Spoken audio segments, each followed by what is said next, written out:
बिस्मिल्लाहिर्रहमानिर्रहीम, अस्सलाम वालेकुम। रिपोर्टर्स बेंच एक बार फिर आपके सामने हाजिर है। इलेक्शन ट्रिब्यूनल्स पंजाब के हवाले से बड़ा अहम फैसला सुप्रीम कोर्ट का आया है और सुप्रीम कोर्ट ऑफ पाकिस्तान ने, जैसा कि तवक्को थी, तमाम जो ट्रिब्यूनल्स काम कर रहे थे 8 ट्रिब्यूनल्स पंजाब में, उनको मुअत्तल कर दिया है और तमाम जो 176 हलकों की पटिशन्स इसके अंदर ज़ेर समाअत थी वो सब की सब अब रुक जाएंगी। और सुप्रीम कोर्ट ने साथ ये भी हिदायत की है कि क्योंकि चीफ जो इलेक्शन कमीशन है और chief justice Lahore high court, उनके दरमियान खाली खतो किताबत ही हुई है, कोई बामानी जो है मुशावरत वो नहीं हुई। अगर वो होती तो यकीनन इस किस्म का तनाज़ा ना होता। तो दोनों आइनी इदारे हैं, दोनों आइनी अहदेदार हैं, उनका मौका दिए कि आपस में मिल बैठें। साथ ही साथ तवक्को ज़ाहिर किया कि पार्लिमानी कमेटी नई चीफ जस्टिस हाई कोर्ट की तकर्री का अमल जल्द मुकम्मल करेगी और इलेक्शन कमीशन को ये हुक्म दिया गया है कि जैसे ही ये अमल मुकम्मल हो तकर्री का, चीफ जस्टिस अपना हलफ उठाएँ, फौरी उनसे जाके मुलाकात की जाए, ट्रिब्यूनल्स के ऊपर मुशावरत की जाए। ये तो थी खबर। बैकग्राउंड में मुझे ये लगता है जैसे आज सेनेट में पेश करना था बिल, जो रिटायर्ड जजेस के इख्तियार भी है कि जी उनको भी तैनात किया जा सकता है। मुझे ये फील हो रहा है कि हुकूमत को एक बड़ा ज़बरदस्त गोल्डन अपॉर्चुनिटी मिल गई है। अब वो अगली दफ़ा जब ये हेयरिंग होगी तो वो कहेंगे जनाब पिछला मामला तो था ही था, हाँ इलेक्शन कमीशन ने अब नए लॉ के तहत जो रिटायर्ड जजेस हैं उनको नोटिफाई कर दिया है, इसलिए वो मुशावरत होना ना होना मामला उससे निकल चुका है। हमने नए जजेस के उसके जमेले में पड़े ही नहीं है। या अगर एक दो किसी हल्के में ट्रिब्यूनल नए बन भी जाएँ तो बाकी रिटायर्ड जजेस को वो केस दे देंगे, क्योंकि ट्रांसफ़र जो केस करने का इख्तियार इलेक्शन कमीशन के पास इलेक्शन एक्ट के सेक्शन 140 के तहत मौजूद है। मुझे लगता है कि अब यही होगा और जो फॉर्म 45 और 47 वाला किस्सा है वो शायद यहाँ पे किस्सा तमाम हो जाए। सुहेल रशीद साहब कैसे देख रहे हैं इस मामले को? मेरी ऑब्जर्वेशन ये है, हो सकता है गलत भी हो। नहीं, आपकी ऑब्जर्वेशन ठीक है। मैं इसको थोड़ा सा और आसान आम लोगों के लिए बना देता हूँ कि जो हुकूमत की मंशा थी उसकी कामयाबी हुई है। हुकूमत की ये कानूनी माज पे कामयाबी है कि वो जो चाहते थे वैसा हो रहा है। और मैं आज की समात पे या आज के सुप्रीम कोर्ट के ऑर्डर पे कोई उंगली नहीं उठाऊंगा, बिल्कुल ठीक हुआ है, ऐसे ही होना था। लेकिन इसको जिस तरह से डिज़ाइन करके प्ले किया है बैकग्राउंड में सारा चीज़ों को गवर्नमेंट ने, और जो स्ट्रेटजी उन्होंने अडॉप्ट किया है वो वर्क कर गई है उनके लिए। किस्सा ये था कि लाहौर हाई कोर्ट, पंजाब में उन्होंने ट्रिब्यूनल अपनी मर्ज़ी के जजेस लगाना थे। लाहौर हाई कोर्ट के उस वक्त के चीफ जस्टिस मलिक शहजाद साहब उसमें रुकावट बन रहे थे। उन्होंने जिन जजेस के नाम पैनल भेजे वो इलेक्शन कमीशन को पसंद नहीं आ रहे थे, उसने वो रिजेक्ट कर दिए थे। उन्होंने नाम भेजे थे, पैनल ने उन्होंने कहा उन्होंने नाम भेजे थे ना कि ये लगा दें, जिस तरह बाकी हाई कोर्ट्स में हुआ। तो उन्होंने भेजे, इलेक्शन कमीशन ने कहा जी नहीं, आपके इन 6 में से 2 हमें पसंद है, 4 पसंद नहीं है, तो आप इनकी जगह औरों के नाम भेजें। इससे ये सारा तनाज़ा पैदा हुआ था। और उस दौरान हमने देखा जी कि एक साइड लाइन पे वकला उठ के जनाब चढ़ रहे थे वहाँ पर लाहौर में चीफ जस्टिस के खिलाफ, और वफाकी वज़ीर कानून बड़े मुतहरिक नज़र आते थे। उसके बाद हमने देखा वो वाले chief justice Lahore high court, उनको प्रमोट कर दिया गया, सुप्रीम कोर्ट ले आए। उसके बाद उनके जो तीसरे नंबर पर सीनियरिटी में थी जस्टिस आलिया नीलम, उनको अब चीफ जस्टिस अपॉइंट किया जा रहा है, प्रोसेस जारी है। तो इस दौरान जो लाहौर हाई कोर्ट के उन चीफ जस्टिस ने जो अपने 8 जजेस दे के पैनल नहीं जजेस दे के ट्रिब्यूनल बनवा दिए थे, उन ट्रिब्यूनल्स को काम से रोक दिया गया है। अब नए जजेस जस्टिस आलिया नीलम जो तीसरे नंबर से आई हैं, उनके साथ मौजूदा इलेक्शन कमीशन मशावरत से नए जजेस लगा सकता है, ठीक है। और यूँ यहाँ तक की स्ट्रेटजी गवर्नमेंट की फेवर में वर्क कर गई है। पोस्ट इलेक्शन मैनेजमेंट के ऊपर ये उनकी अचीवमेंट है। एक तो इलेक्शन मैनेजमेंट थी, एक पोस्ट इलेक्शन मैनेजमेंट चल रही है, उसमें ये उनकी अचीवमेंट है। रह गई पीटीआई, एक सवाल यही रह गई पीटीआई, वो आज सेलिब्रेट करे जैसे शकील अब्बासी और जैसे जमाल मंदोखेल के रिमार्क्स को। उनके पास कुछ भी नहीं है, वो अगर खुश हैं तो होते रहें। अगर आलिया नीलम साहिबा ये कहती हैं कि जो जजेस लगे हुए हैं बिल्कुल ठीक है, वो डर जाती हैं इस बात पे कि जो लगे हैं वो ठीक लगे हैं। हाँ, फिर तनाज़ा नया होगा, फिर नया तनाज़ा होगा कि वो कहें कि वही ठीक है क्योंकि उनके साथ मैंने काम करना है। क्यों? और जस्टिस आलिया नीलम ये कह सकती हैं, नई चीफ जस्टिस बन रही हैं, उन्होंने उन जजेस के साथ काम करना है, उन्होंने एक माहौल अच्छा रखना है, बिल्कुल ठीक है, वो ये कह भी सकती हैं। इलेक्शन कमीशन शायद इसलिए रिलेक्टेंट था। ये तो आगे की बात है जो होगी। मैं एज ऑफ नाउ कह रहा हूँ कि जो स्माइल्स है ना वो हुकूमती खेमे में है। वो तो बात दुरुस्त है, लेकिन जस्टिस नईम अख्तर अफगान ने भी यहाँ पर भी एक बात की थी कि जो जजेस इलेक्शन ट्रिब्यूनल के भेजे जाएंगे उनके जो जुरिडिक्शन है उस हवाले से भी तय होना चाहिए। ऐसा न हो कि ये केस दोबारा हमारे पास यहाँ पर आ जाए।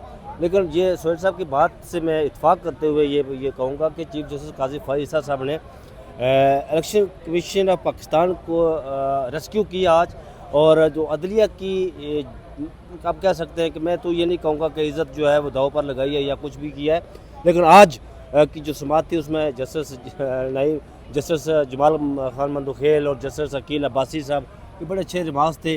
फिर वो उठकर अंदर गए, उन्होंने कहा जी कि हम इस पर मुशावरत करेंगे कि वो इलेक्शन कमीशन पाकिस्तान का या लाहौर हाई कोर्ट को जो नोटिफिकेशन था वो बरकरार रहेगा या नहीं रहेगा। एक मौका पर तो जस्टिस अकील अब्बासी साहब ने यह भी कहा जी कि election commission Pakistan high court के फैसलों को मानने का जो है ना वो पाबंद है। तो जिस पर इलेक्शन कमीशन पाकिस्तान के वकील सिकंदर बशीर मोहम्मद ने यह कहा जी कि हम दोनों जो अदारे हैं इनमें तवाज़न चाहते हैं। तो उन्होंने ये कहा जी कि तवाज़न से क्या मुराद है आपकी?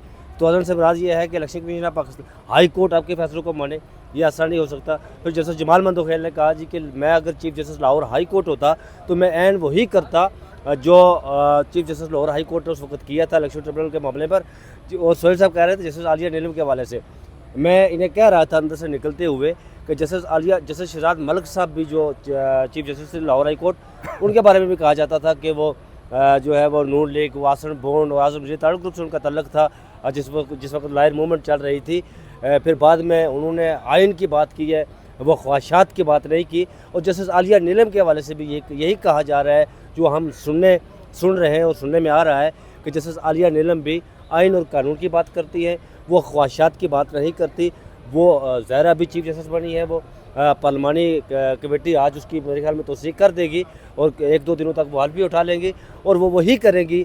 मेरे ख्याल में वो आइन और कानून की सुपरमेसी के लिए काम करेगी, ना कि किसी की ख्वाहिशात के लिए वो काम। तो सर कानून बन के आ जाएगा ना कि रिटायर्ड जजेस लग सकते हैं, वो लगेंगे। मैं एक चीज़ और ऐड कर दूं पहले, आगे अगले सवाल की तरफ जाने से पहले, कि जो तनाज़ा इस वक्त खुल के सामने आया हुआ है ना, फॉर गुड अगर कोई चेंज होनी है ना तो इस वक्त वो चेंज ये होनी चाहिए कि इलेक्शन कमीशन से ये इख्तियार वापस लेना चाहिए कि ट्रिब्यूनल्स वो तैनात करेगा। वजह कि पहले तो होता था कि धांधली 2 फ्रीकेन में से दरमियान में किसी एक ने की हुई है। अब एक नई फॉर्म सामने आई है जी कि फॉर्म 47 इलेक्शन कमीशन ने ठीक जारी नहीं की है, ठीक है, और इलेक्शन कमीशन ने गलती की है। तो अब उम्मीदवार बनाम इलेक्शन कमीशन है तो दोनों फ्रीकेन में से एक अपने काज में जज मर्जी का कैसे लगा सकता है?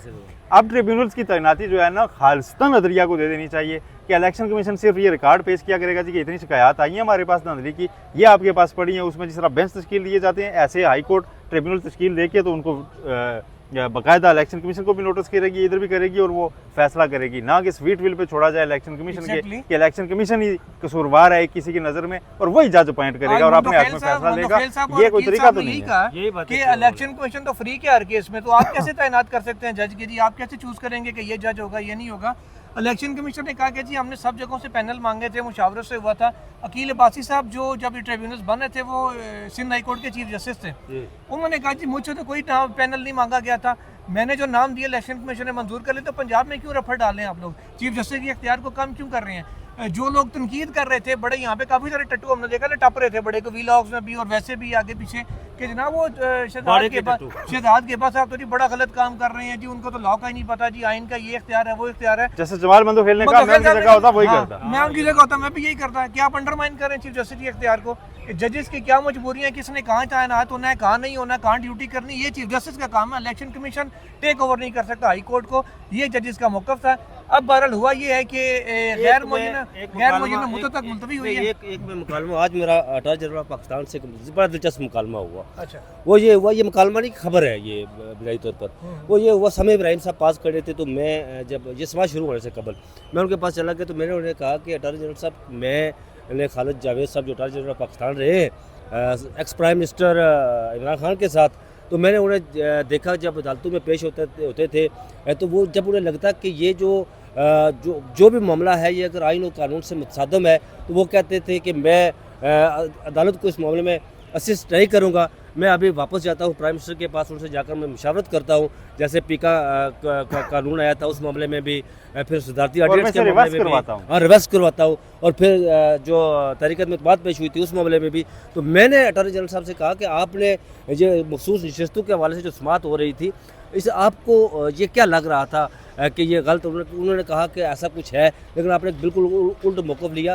तो आप जाकर प्राइम मिनिस्टर से ये अदालत को क्यों नहीं कहते कि मैं अभी जाता हूँ प्राइम मिनिस्टर से, मैं डायरेक्शन लेता हूँ, हदायत लेता हूँ उसके बाद? तो फिर उन्होंने जो मुझे जुमला कहा वो बड़ा दिलचस्प जुमला था। उन्होंने कहा जी कि इमरान जो खालिद जावेद अटॉर्नी जनरल थे वो तो जाकर इमरान खान से मुशावरत लेते थे, लेकिन मेरे लिए एक मसला है कि मैं जाकर किस वज़ीर-ए-आज़म से मुशावरत लूँ।